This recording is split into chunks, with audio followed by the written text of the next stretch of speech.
Right. Shivshankar గారు మీ వాదన ఏంటి చెప్పండి, విజయసాయి రెడ్డి గారి ఇష్యూ కానీ శ్వేతపత్రాల్లో కానీ. నమస్తే సార్. నమస్కారం. ఒకటి, ఈ రోజు విజయసాయి రెడ్డి గారి ఇష్యూ కంటే ప్రధానంగా మనం అనుకోవాల్సింది ఏంటంటే, ఈయన మీద టార్గెట్ పెట్టి కేవలం ఒక ఆదివాసీ మహిళని, ఎస్టీ మహిళని, ఆ అమ్మాయిని రోడ్డు మీదకి తీసుకొని వచ్చేసేసి ఆ అమ్మాయి వ్యక్తిగత జీవితంలో చొరబాటు పడిచ్చేసేసి ఒక ఉద్యోగిని చూడకోకుండా చేసినటువంటి ఈ యొక్క ప్రహసనం అంటారా ఇంకోటి అంటారా కానీ జర్నలిజం అకృత్యం కానీ దీన్ని మాత్రం అండి జర్నలిజం అనేటువంటిది అంతో ఇంతో బతికునేటువంటిది అనుకుంటారేమో కానీ పూర్తిగా చంపేశారండి వీళ్ళు. నేను కూడా చూశాను, ఏంటబ్బా జర్నలిజంలో ఇలా ఇవ్వచ్చా ఏంటంటే, దాంట్లో మీకు ఇచ్చినటువంటి ఎథిక్స్ అంటారా, గైడ్ లైన్స్ అంటారా, వాటిలో పూర్తిగా ఏదైనా ఒక ఇష్యూ కానీ ఏదైనా అరేంజ్ అయినప్పుడు, ఒకరి మీద ఏదైనా వచ్చినప్పుడు, అభాండాలు వేసినప్పుడు కానీ, నిందలు వేసినప్పుడు కానీ వారిని సంప్రదించి వారి అభిప్రాయం తీసుకున్న తర్వాత వారి అభిప్రాయాన్ని కూడా ప్రచురిస్తూ మీ యొక్క ఒపీనియన్ అంటారా, మీ యొక్క వ్యూస్ అంటారా, అది ప్రజెంట్ చేయడమే జర్నలిజం అంటారు. కానీ ఇక్కడ ఆ యొక్క ఆదివాసీ మహిళ అనేటువంటి ఆ శాంతి పేరు కూడా మీరు అన్నట్టు ప్రస్తావించకూడదని మీరు అన్నారు ప్రకారం ఆ యొక్క ఆమెను సంప్రదించకుండా ఇష్టం వచ్చినట్లు పెడుతున్నారు. ఇదే ఒకటండి. ఆ అమ్మాయి ఏమో మరి వాళ్ళకి సంబంధించినటువంటి వ్యక్తిగత జీవితము అలా ఎత్తుకుంటే పవన్ కళ్యాణ్ గారు ఉన్నారు పాపము, ఆయన కూడా చెప్తుంటే నాకు కర్మరా బాబు, నేను ఒకరి పెళ్లి చేసుకుంటే రెండో పెళ్లి చేసుకుంటే ముగ్గురు పెళ్లిళ్ళు నాకు అచ్చుబాటు కాలేదు పెళ్లిళ్ళు, సో దానివల్ల ఇంకొకరికి వెళ్తున్నాను, పెళ్లి చేసుకొని విడాకులు ఇవ్వకుండానే. అంటే నేను పవన్ కళ్యాణ్ ఎందుకు ఉదాహరణ చెప్తున్నానంటే, ప్రజలకు అర్థమయ్యే విధంగా ఈ రోజు రేణు దేశాయ్ చెప్తుంది నాకు డైవర్స్ ఇవ్వకుండా ఇంకొకరితో పిల్లలు కన్నారు ఇది అనేటువంటిది. సో ఈ రోజు శాంతి చేసిన దాన్ని మనం అందరూ కూడా ఎల్లో మీడియా రాస్తుంది కదా. ఆయనకి చాలా విలువలు ఉన్నాయి, చాలా గొప్పవాడు, చాలా మహిళా సంరక్షకుడు అని కూడా, మహిళల పట్ల చాలా గౌరవంగా ఉంటారు అని కూడా చెప్తున్నారు కదా. అది అటువంటిప్పుడు మీరు ఎట్లా దాన్ని ఖండిస్తారు, ఇట్లాంటి ఆరోపణలు ఎట్లా చేస్తారు? నేను అదే సార్, నేను వాళ్ళ యొక్క వ్యక్తిగత జీవితంలో ఆయన ఫెయిల్యూర్ అయినారట, ఆయనే చెప్పారు పవన్ కళ్యాణ్ గారు. ఈమె కూడా వ్యక్తిగత జీవితంలో ఆమె ఫెయిల్ అయిందేమో, ఇంకొకరిని తీసుకుంది, ఆ యాంగిల్లో చూసేసి అలా కాకుండా వాళ్ళ హస్బెండ్ ని తీసుకొని వచ్చేసి స్టూడియోలో కూర్చోబెట్టి ఇదంటారు. క్లియర్ గా డైవర్ట్ అయిపోయినాయి వాళ్ళు చెప్తున్నారు, ఇద్దరు చెప్తున్నారు. వాళ్ళిద్దరి మధ్య సమస్య అనేటువంటి జనాలకంతా అర్థమవుతుంది. ఒక ప్రజాప్రతినిధిగా విజయసాయి రెడ్డి గారిని కలిస్తే చంద్రబాబు నాయుడు కలుస్తారు, లోకేష్ గారిని కలుస్తారు, జగన్ గారిని కలుస్తారు, ప్రతి ఎమ్మెల్యేని కానీ, టీడీపీ ఆఫీస్ లో వచ్చిన వాళ్ళని కానీ, మా ఆఫీస్ లో కూడా వందల మంది వస్తూ ఉంటారు, అందరం కలుస్తూ ఉంటాం. మీకు నచ్చకపోతే ప్రతి ఒక్కరిని లింకులు పెడతారా? ఇదేనా మీరు చేస్తున్నటువంటిది? అక్కడ నిజాలు కనుక్కోకూడదా? సాయిరెడ్డి గారి అభిప్రాయం తీసుకున్నారా? ఎవరైనా కూడా వెళ్ళేసి కానీ ఇష్టం వచ్చినట్టు కథలు రాయడము, ఇలా రాయడము, సోషల్ మీడియా వికృత చేష్టలు, ఇవన్నీ ఎలా ఉందంటే రెండు రకాలు.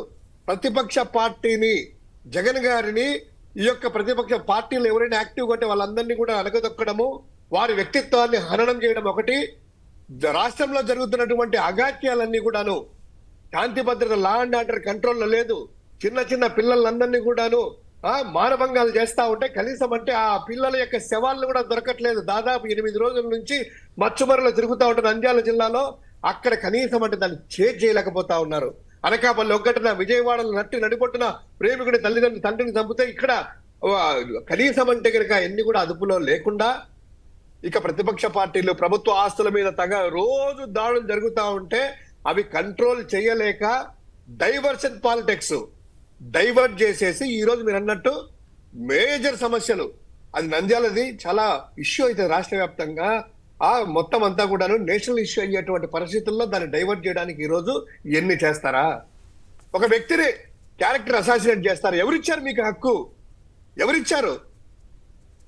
ఖచ్చితంగా విజయసాయి రెడ్డి గారు నిన్న చెప్పినట్టు దీన్ని సెంట్రల్ లో ఎస్సీ కమిషన్ దగ్గర నుంచి, పార్లమెంట్ లో ప్రివిలేజెస్ మోషన్ దగ్గర నుంచి అన్ని కూడాను ఏ చర్యలు ఏదైతే ఉన్నాయో ఆ చర్యలు అన్ని కూడాను మేము చేపడతాము చట్టపరంగానే. మీరు ఎవరు కూడాను అత్యుత్సాహం ప్రదర్శించిన ప్రతి ఒక్కరికి కూడాను ఖచ్చితంగా రాబోయే రోజుల్లో చట్టపరంగా శిక్షలను తప్పించుకోలేరు. ఇది ఖచ్చితంగా చెప్పగలుగుతున్నాము. అంటే ఇక రెండవది అట్లా కాదు, అంటే ఇక్కడ ఒక పాయింట్ ఏంటంటే, మీరు అధికారంలో ఉన్నప్పుడే వాళ్ళని ఏం చేయలేకపోయారు, ప్రతిపక్షంలోకి వచ్చిన తర్వాత ఏం చేయగలుగుతారు అనేది కొందరు డౌట్. సార్, మా మీద పడి ఏడుస్తే రాజకీయంగా దానికి ఓకే, ఎన్ని బండలేసినా కూడా మోస్తాము. కానీ ఈ రోజు ఆదివాసీ మహిళలను అడ్డం పెట్టుకొని వాళ్ళు నోరు ఇప్పలేదనే కదా, అదే ఒక అదే ఒక ఓసీ మహిళనో ఒక చౌదరినో రెడ్డో కాపు మహిళ అయితే మీరు ఇలా చేయగలరా? రోడ్డు మీదకి తీసుకురాగలరా? అంటే వాళ్ళదేముందిలే, ఎస్టీల్లే, ఆదివాసులే, నోరిప్పర్లే, తంతామంటే బెదిరిస్తామంటే ఏదో అని ఒక ఒక అలుసుగా తీసుకునే కదా చేసింది. అదే కదా, ఇటువంటి వారిపైన మేము పోరాటానికి ఎంతకైనా సిద్ధము. రాజకీయంగా ఎన్ని అభాండాలు వేసినా మోసాము, కానీ ఇటువంటి వాటిలో ఉపేక్షించము. ఇది క్లియర్ గా మా పార్టీ లైన్ కావచ్చు, విజయసాయి రెడ్డి గారి లైన్ కావచ్చు. శ్వేతపత్రాల గురించి సంక్షిప్తం. ఇక ఆ శ్వేతపత్రం సార్, మీరు అన్నట్టు ఆ శ్వేతపత్రం అనేటువంటిది ఏమీ లేదు సార్. 50 టైమ్స్ అది ఈనాడులో వచ్చిన వార్తే, గత 5 సంవత్సరాల్లో ఆంధ్రజ్యోతిలో వచ్చినటువంటి వార్తే, TV5 లో వచ్చినటువంటి వార్తలన్నీ కూడా జస్ట్ పాయింట్లు తీసుకొని ప్రజెంటేషన్ లాగా పెట్టి అక్కడ పెట్టడమే తప్ప అందులో కొత్తది ఏమీ లేదు. రోజు వేసినట్టే వేస్తా ఉన్నారు. మీరు అన్నట్టు టైం లేదు కాబట్టి అన్ని వెళ్లకుండా ఒక విశాఖపట్నం తీసుకుందాం సార్. విశాఖపట్నంలో ఆయన చెప్పినటువంటి 3 తీసుకుందాం. దస్పల్లా అన్నారు. దస్పల్లా ప్రభుత్వానేదా సార్? దస్పల్లా అనేటువంటిది ప్రైవేట్ వ్యక్తులది. ఇది సుప్రీంకోర్టు వరకు కూడా వెళ్ళారు. వాళ్ళ యొక్క సుప్రీంకోర్టుకి వెళ్ళిన తర్వాత యాజమాన్యాలకు కూడాను సుప్రీంకోర్టు వాళ్ళకి చేసుకోవచ్చు, వాళ్ళకి ఇచ్చినటువంటిది హక్కులు వాళ్ళకి ఇచ్చింది. వాళ్ళు ప్రైవేట్ డీల్ అది. తర్వాత వీళ్ళు ఈనాడు ఇదంతా రాసిన తర్వాత ఇదే ఎల్లో మీడియాకి ఒక హౌస్ ఆ సంబంధించిన ఒక ప్లాట్ ఓనరే రివర్స్ లో వీళ్ళ మీద చట్టపరంగా మా మీద అనవసరంగా అబాండాలు వేస్తున్నారు అనేటువంటిది వేశారు. అది ప్రభుత్వానికి సంబంధించిన డీల్ కాదు, అక్కడ ఎవరు ఏమి లేదు. రెండవది ఇదే సరే మీరు అన్నట్టు అయగ్రీవ కావచ్చు, ఇదంతా కూడా ప్రైవేట్ వ్యవహారాలే. ఇక గీతమ్స్ కూడా ఉంది కదా, మీరు నిజంగా శ్వేతపత్రాలు పెట్టేట్టుగా ఉంటే గీతమ్స్ లో ఎందాడ అదే విధంగా రిషికొండ 2 ప్రాంతాల్లో 42 ఎకరాలు నాటి ఆయన స్కిస్టేస్లు అనుకుంటా, ఎంవిఎస్ మూర్తి గారు, ప్రస్తుత ఎంపీ భరత్ గారు తాతగారు అనుకుంటా, ఆయన 42 ఎకరాలు 42.72 ఎకరాలు ఎందాడ రిషికొండ ప్రైమ్ ఏరియా, అంటే మిలీనియన్ టవర్స్ కూడా అక్కడ ఉంది. ప్రైమ్ ఏరియాలో యూనివర్సిటీ పేరుతో అన్ని కూడా దోచుకుంటే మేము వచ్చింది అప్పుడు ఎప్పుడు దోచుకుంది? మీ హయాంలో. అంటే మీరు మా బంధువులు కదా, మా అనుచరులు కదా అనేటువంటిది మీరు క్లీన్ చిట్ ఇచ్చేసి దోచుకొని ఎంకరేజ్ చేశారు. ఈ ప్రభుత్వం వచ్చిన తర్వాత గతంలో 2 విడతలుగా, ఒకసారి 22 ఎకరాలు, ఒకసారి 4.6 ఎకరాలు, దగ్గర 26 ఎకరాల వరకు ఆ యొక్క ప్రభుత్వము స్వాధీనం చేసుకునేది. వ్యక్తులు కాదు, ఇక్కడ వైఎస్ఆర్ కాంగ్రెస్ పార్టీ ప్రభుత్వం స్వాధీనం. ఇప్పుడు వెనక్కి ఇచ్చేసారేమో.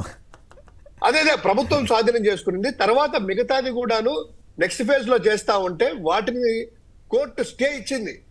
స్టే మాత్రమే, ఎందుకంటే కొంచెం వెళ్తాను ఎవరికైనా ఇస్తారు కదా పవర్, అది దాని ప్రకారం. అంటే ఇప్పుడు మీరు అవి సక్రమైనటువంటి గీతంసుది మేము వెనక్కిస్తామనేటువంటిది చెప్తున్నారా?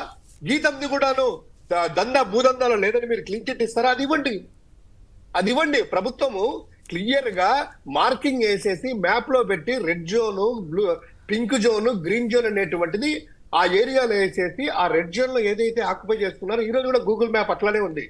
ఆ గూగుల్ మ్యాప్ లో కూడా ఉంది కదా, దాన్ని మీరు తీసుకొని ఎందుకు మరి గీతం సంబంధించి 42 ఎకరాలను ఎందుకు మీరు పొందుపరచలేదు? అక్కడే తెలుస్తుంది డొల్లతనం అంతా మీ వాళ్ళదని. ఇక్కడ ఏమీ లేవని ప్రైవేట్ డీల్స్. ఇంకోటి రామానాయుడు చెప్పారు కదా సార్, రామానాయుడు స్టూడియో ఆయన గురించి గొప్పగా చెప్తూ నేనే ఇచ్చాను అది ఇది అంటున్నారు. అక్కడి నుంచి అబద్ధాలు మొదలైంది. వైఎస్ రాజశేఖర రెడ్డి గారు. అవును, మరి ఆయన ఎట్లా క్లెయిమ్ చేశాడు? నేను ఆశ్చర్యపోయాను. ఆయన అదేంటి విశాఖపట్నం అనగానే ఆయనకేం మతిమరుపు వస్తుందో ఏం పాడు. అప్పుడు అట్లాగే కోవిడ్ టైంలో నేనే వచ్చి సర్దుబాటు చేశానని చెప్పి తర్వాత మళ్ళీ పక్కన వాళ్ళు ఎవరో చెప్తే సర్దుకున్నారట. ఈయనకి అది మరి ఎట్లా జరుగుతున్నాయో అర్థం కావట్లేదు.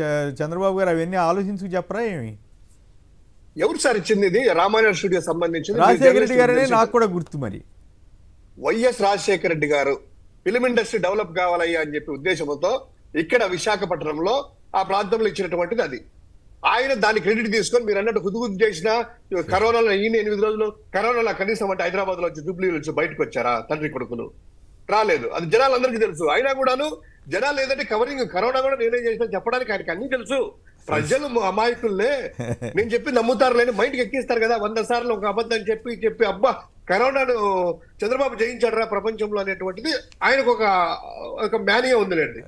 ఇప్పుడు ఆ రామానాయుడు స్టూడియోలో సార్, రామానాయుడు స్టూడియో యాజమాన్యమే దాన్ని రెసిడెన్షియల్ లేఅవుట్ కి మార్చాలని చెప్పి చేసి వాళ్ళే పిటిషన్ వేసి రిక్వెస్ట్ ఇచ్చారు. ఈ రోజు రామానాయుడు వాళ్ళ కుమారుడు సురేషే కదా, మీతోనే ఉన్నాడు కదా, బీజేపీలోనే ఎక్కడ ఉన్నాడు కదా. సురేష్ వచ్చేసి ప్రెస్ మీట్ పెట్టమనండి. వాళ్ళకి సంబంధించిన వాళ్ళు పిటిషన్ ఇచ్చారా లేదా, ఆ రిక్వెస్ట్ అర్జీ ఇచ్చారా లేదా, Right. ఇది అవన్నీ కాదు. ఏం జరిగినా కూడా ప్రైవేట్ డీల్ కదా, దానికి వైఎస్ఆర్ కాంగ్రెస్ పార్టీ నాయకులు తీసుకున్నారు. రైట్.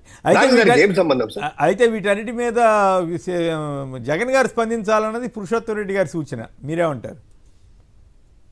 ఖచ్చితంగా సార్, అదే సరైన సమయంలో మీరు అన్నట్టు కంప్లీట్ శ్వేతపత్రాలు ఇంకా ఉన్నాయి కదా. ఇది ఒక రోజు అయిపోయింది కదా. పత్రము, ఒక బ్లూ పత్రము, వైట్ పత్రము, గ్రీన్, బ్లాక్, ఇంకా పేర్లు పెట్టి పింక్ పత్రాలను రిలీజ్ చేసుకుంటా ఉంటాడు కదా. ఒకటైతే కనుక జగన్మోహన్ రెడ్డి గారు వచ్చి రిలీజ్ చేయొచ్చు. వాళ్ళకి ఏం లేదు, అభివృద్ధి చేయొద్దు, ఏదో ఒకటి ఎంగేజ్ చేయాలా. ఆయన ఏదో ఎన్ని పనికి వాళ్ళు ఎన్ని కూడా చూపించేది. 24 గంటలు పని చేస్తా, 18 గంటలు పని చేస్తా, దీనివల్ల ఏమన్నా ఉందా సార్? దానివల్ల ఉపయోగం ఏమన్నా ఉందా? మీరు అన్నట్టు శ్వేతపత్రం అయింది అనుకోండి, అక్కడ అడిగారు విలేకరులు, వాళ్ళ ఆస్థాన విలేకరులు అడిగారు అక్కడ ఏమని, ఎన్ని కూడా అంటున్నారు కదా సార్.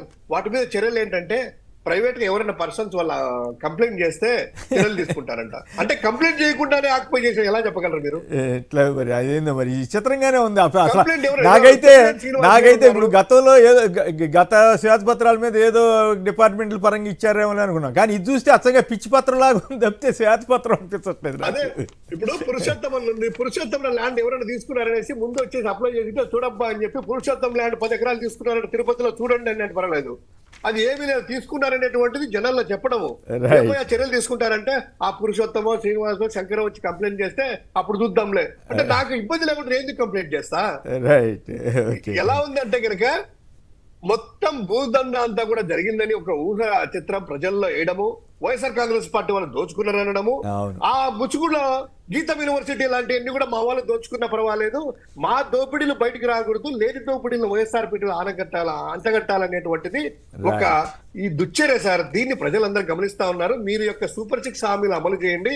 సూపర్ 6 లో తల్లికి వందనం చేయండి అయ్యా, అన్నదాత సుఖీభావ అన్న రైతులు ఎదురు చూస్తున్నారయ్యా, తర్వాత సాయిరెడ్డి గారు, తర్వాత ఆదివాసీ మహిళల మీద ఎదురు, ఉచిత బస్సు ఇవ్వండి అయ్యా, నిరుద్యోగ వృత్తి ఇవ్వండి అయ్యా, ఈ సూపర్ 6 ఇవ్వండి అయ్యా అనేటువంటిది ఒకటే సార్ మా స్లోగన్. సూపర్ 6 మీరు ఎంత డైవర్ట్ అయినా కూడా ప్రజలు డైవర్ట్ అవ్వాల్సినటువంటిది వాళ్ళు అవ్వరు. సూపర్ 6 కోసం ఎదురు చూస్తున్నారు.